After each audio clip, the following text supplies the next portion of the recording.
सभी भक्तजनों को जय श्री कृष्ण। श्री सुखदेव जी कहते हैं, परीक्षित, अब समस्त शुभ गुणों से युक्त बहुत सुहावना समय आया। रोहिणी नक्षत्र था। आकाश के सभी नक्षत्र, ग्रह और तारे शांत सौम्य हो रहे थे।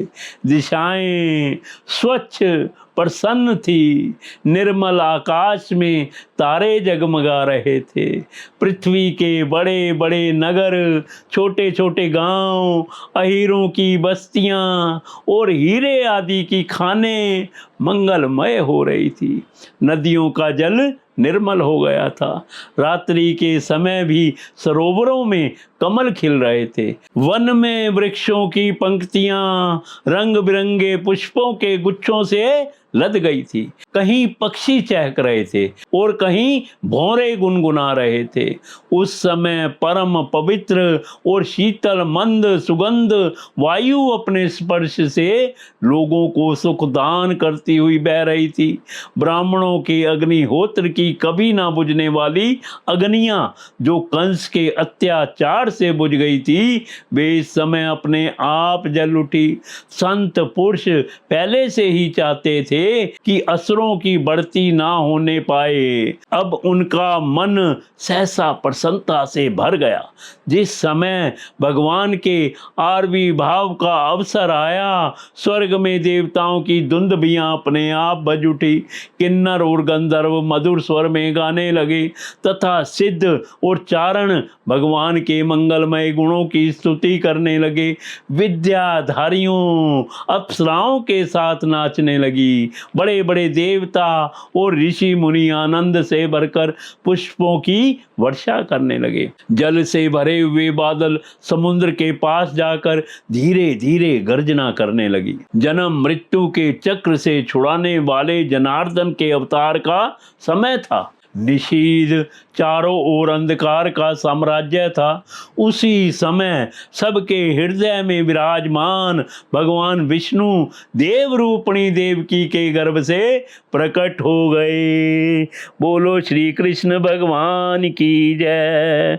बोलो बांके बिहारी लाल की जय। जैसे पूर्व दिशा में 16 कलाओं से पूर्ण चंद्रमा का उदय हो गया हो, वसुदेव जी ने देखा उनके सामने एक अद्भुत बालक है। उसके नेत्र कमल के समान कोमल और विशाल हैं। 4 सुंदर हाथों में शंख, गदा, चक्र और कमल लिए हुए हैं। वृक्ष स्थल पर श्री वत्स का चिन्ह अत्यंत सुंदर स्वर्णमयी रेखा है। गले में कौस्तुभ मणि झिलमिला रही है।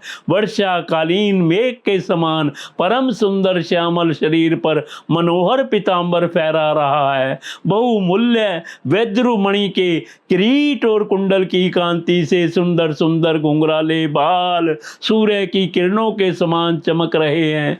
कमर में चमचमाती करधनी की लड़ियां लटक रही हैं। बाहों में बाजूबंद और कलाइयों में कंकण शोभायमान हो रहे हैं। इन सब आभूषणों से सुशोभित बालक के अंग अंग से अनोखी छटा छिटक रही है। जब वसुदेव जी ने देखा कि मेरे पुत्र के रूप में तो स्वयं भगवान ही आए हैं, तब पहले तो उन्हें असीम आश्चर्य हुआ, फिर आनंद से उनकी आंखें खिल उठी। उनका रोम रोम परमानंद में मगन हो गया। श्री कृष्ण का जन्मोत्सव मनाने की उतावली में उन्होंने उसी समय ब्राह्मणों के लिए 10,000 गायों का संकल्प कर दिया। परीक्षित, भगवान श्री कृष्ण अपनी अंग कांति से सूतिका ग्रह को जगमग कर रहे थे। जब वसुदेव जी को यह निश्चय हो गया कि ये तो परम पुरुष परमात्मा ही हैं, तब भगवान का प्रभाव जान लेने से उनका सारा भय जाता रहा। अपनी बुद्धि स्थिर करके उन्होंने भगवान के चरणों में अपना सिर झुका दिया और फिर हाथ जोड़कर वे उनकी स्तुति करने लगे।